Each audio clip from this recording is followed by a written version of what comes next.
iPhone 8, dalle OLED, 5,8 pouces, nouvelle rumeur. Ça commence à faire beaucoup de rumeurs, faisons un point.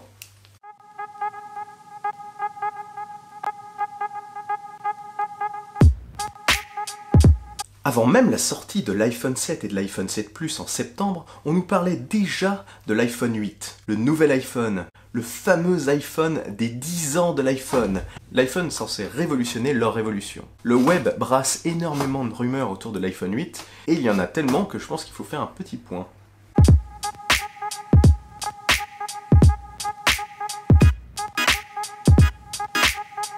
Revenons rapidement sur les iPhone 7 et 7 Plus. Ces deux iPhones sont des sortes d'iPhones de transition, je dirais des iPhones pour faire patienter. Ces deux smartphones sont clairement une simple amélioration du 6S avec un design similaire dans le but de laisser plus de temps à Apple pour travailler sur leur nouvel iPhone 8. D'abord on parle d'iPhone 8, mais est-ce que ce sera vraiment le nom de ce nouvel iPhone? On a déjà vu Apple dans le passé revenir à zéro, par exemple pour l'iPad, en appelant son nouveau produit le nouvel iPad, et repartir sur une nouvelle numérotation. L'iPhone 8 ne s'appellera alors peut-être pas l'iPhone 8, il s'appellera peut-être le nouvel iPhone, et ce sera encore plus vrai s'il est censé marquer un tournant dans le monde des smartphones Apple. Autre nom envisageable, un peu farfelu peut-être, c'est iPhone Infinite, car lorsque vous mettez le 8 en horizontal, cela fait le symbole infini, ce qui pourrait les relancer sur une nouvelle numérotation.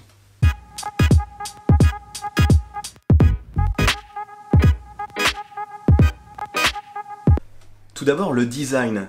Les rumeurs annoncent un iPhone avec un design différent cette fois. Pas comme l'iPhone 7 qui reprenait fortement le design de ses deux prédécesseurs. Ici, on parle d'une alliance entre du verre et de l'alu ou de l'acier, en reprenant un petit peu le concept de l'iPhone 4. Une partie en aluminium prise en sandwich entre deux plaques de verre. Ici, je pense qu'on retrouverait un petit peu le même concept, mais en reprenant les formes plus arrondies des iPhone 7 actuels. Point de vue design, les rumeurs annoncent aussi quelque chose d'assez révolutionnaire, c'est demandé depuis très longtemps par les fans de la marque Pommet, c'est un écran sans bord. Enfin, un écran sans bord. La concurrence l'a déjà fait depuis un petit bout de temps, il semblerait qu'Apple se soit enfin décidé à le faire. Cet écran ne serait pas simplement sans bord, mais également incurvé.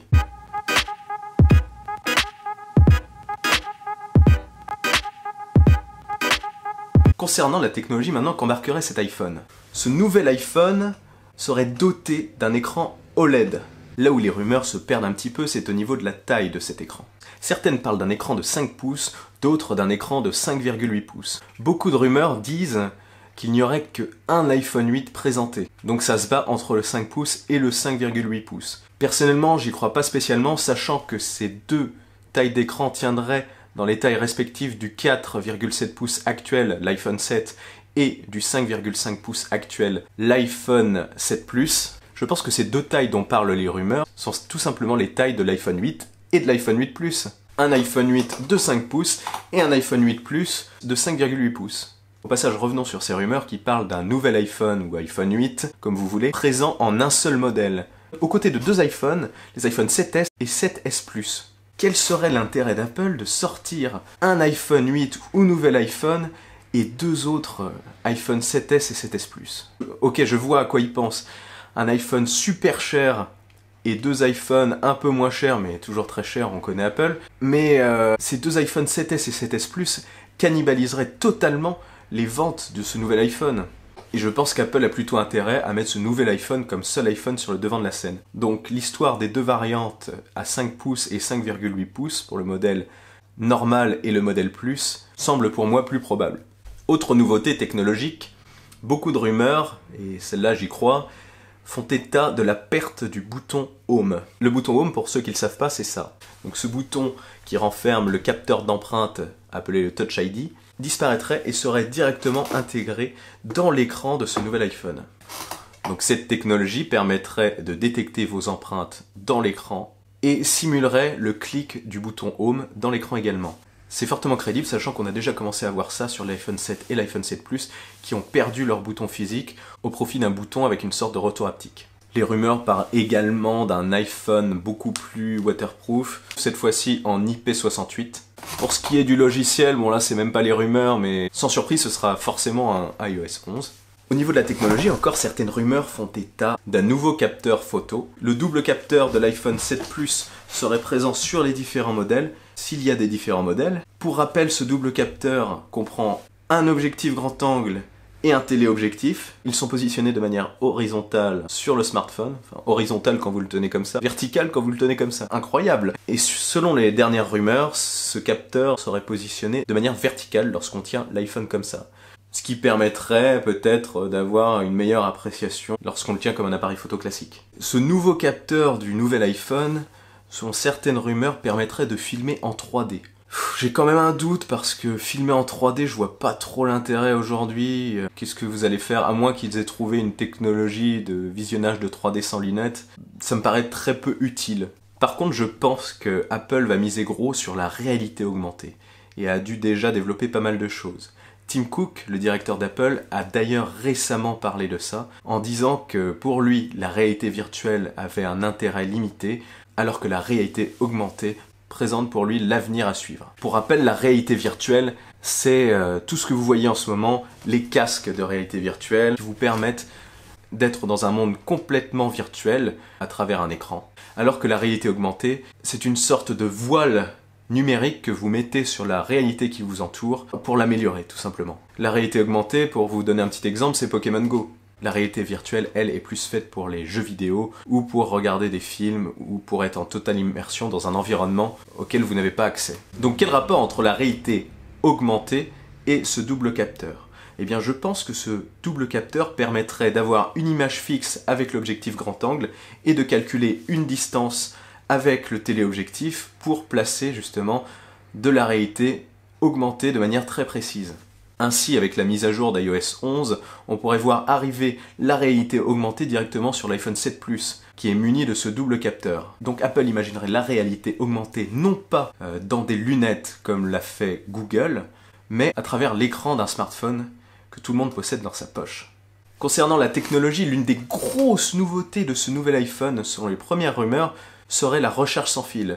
Vous allez me dire, la recharge sans fil, ça a déjà été fait par la concurrence, qui sort des portables qui se rechargent sans fil en les posant simplement sur des socles. Seulement là, Apple intégrerait une nouvelle technologie de recharge sans fil, une recharge réellement sans fil, plus de socle. Il s'agirait ici d'une recharge à distance. Ainsi, vous brancheriez votre chargeur où vous le souhaitez, et il y aurait un périmètre de charge dans lequel votre iPhone se rechargerait. Ça serait de la vraie recharge sans fil. Donc une recharge à distance où vous voulez. Ça pourrait régler pas mal de problèmes au niveau de la batterie, sachant que pour l'iPhone, la batterie, c'est pas trop son fort. Si cette rumeur est confirmée, on voit directement l'argument d'Apple. Nous ne voyons pas l'intérêt de recharger notre téléphone sans fil en le posant quelque part. Autant le brancher. C'est pourquoi nous vous proposons la recharge réellement sans fil. Ceci est une révolution. Concernant le prix, pas de rumeur. On peut penser qu'avec toutes ces nouveautés, on peut s'attendre à des prix qui font un petit peu mal au portefeuille.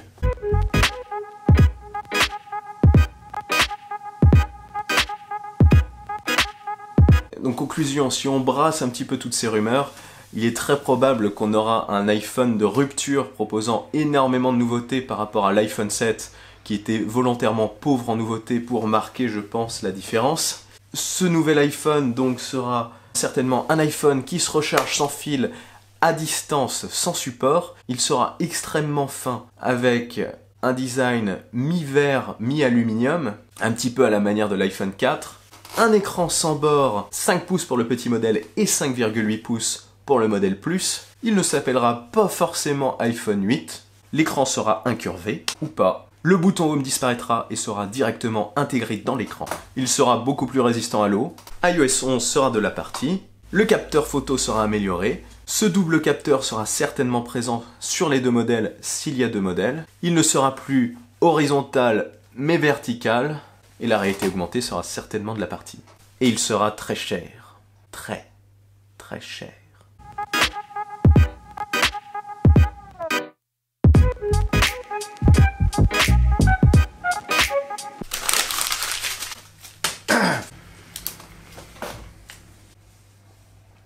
On s'est fait à main levée, je vous préviens.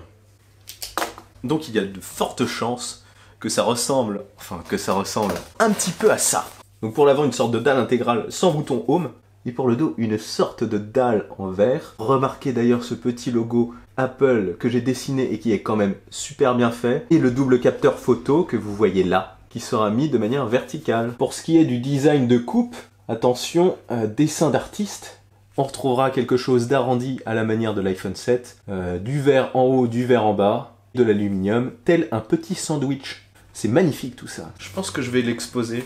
Je vais l'accrocher peut-être là. C'est sublime. Bon, j'espère pour tout le monde que le nouvel iPhone ne ressemblera pas exactement à ce que j'ai dessiné. Mais en gros, ça devrait en reprendre les grandes lignes.